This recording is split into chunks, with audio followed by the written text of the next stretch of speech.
Hi guys, and welcome to Lizzie Dean Makes. I'm Lizzie Dean, and this is the channel where we make, mend and grow our way to a big life on a small budget. Hi guys, welcome back. So today I am doing a zero waste swap where I am going to be ditching the plastic sandwich bags and cling film and so on food wraps for making my own waxed cloth food wraps. So what you will need for this project is some pinking shears to create the zigzag edging that will stop the fabric from fraying, some beeswax, so I buy my beeswax in bars online, and this is what we'll be using to wax the paper, some twine or string to attach so that you can then fasten it around a button, which is how we're going to be making it, so that you can fold it and then keep it in that position so that it can wrap a sandwich and not come unwrapped. And we will also need 2 sheets of greaseproof paper, one to go on top of my ironing board, then the fabric, then we will grate the beeswax on top, place a second sheet of parchment paper, and then we're going to use the iron, which you can't see, we're going to use the iron to iron and melt the wax and make sure that it has permeated completely through the fabric, which we can then peel both sheets of parchment paper and we will be left with some waxed, essentially oilcloth, which we're going to use as our wrapping. So the first step is I'm going to take my beautiful sheet. This is a cotton, I think it's actually probably a polycotton blend, but it is ironable, and it will absorb moisture, so it will absorb the wax and mould nicely. And we're going to cut this into a square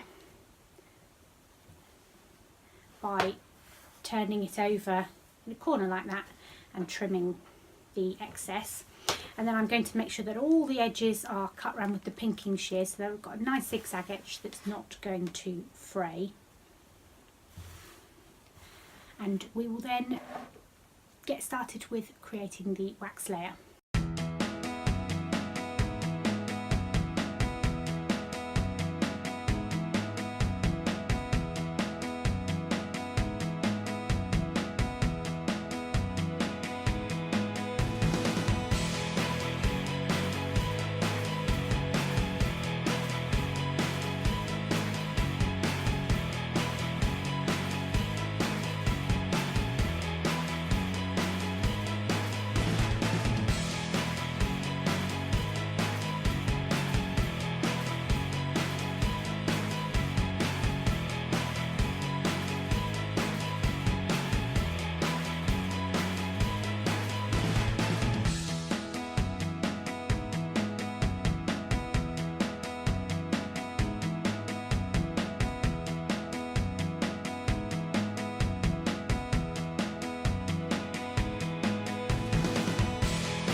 Okay, so my piece of fabric is now completely permeated with wax. There is a bit of excess wax in places, which will have to come off. James has just come home, so Charlie's upstairs playing and very, very excited, so sorry about the noise. So essentially what would happen with this now is that we'd turn it on the diagonal and we will then fold the corners towards each other so that they overlap, leaving a space in the middle, basically the size of a piece of bread for the sandwich to go in, and then we'll then fold the other sides over like an envelope, leaving a sandwich shaped bag. What we will then do is to sew the button onto the lower flap of the envelope and sew some string onto the top flap, which can then be wound around the button to hold it in place. I'm going to do it that way around. So I will sew my button onto this bottom flap here, and the string will then go around it. Now, the reason for using a button and string is that you can vary the size. So if you have a slightly bigger sandwich or a slightly smaller sandwich, you can vary the size of the packaging by tightening the twine. So we want to make sure that the button is in a position where this side can be stretched further away or closer to it. So that's the smallest size that I'm going to do. So I'm going to sew the button onto that flap there in that location, and then I'm going to take some twine, just a little length of it like that.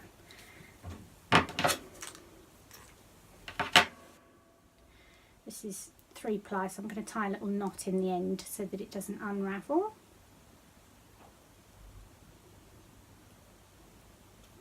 Also a knot in the other end as well. Sew a knot, tie a knot. You can sew a knot if you're into French knots. Ba-dum-bum.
So that's how I've made this reusable sandwich wrap. So if you like this video, please be sure to give it a thumbs up, and if you want to see more zero waste swaps and frugal small space living videos, make sure you click on the subscribe button and hit the little bell icon if you'd like to be updated every time I post a video. Thanks for watching, guys. Bye.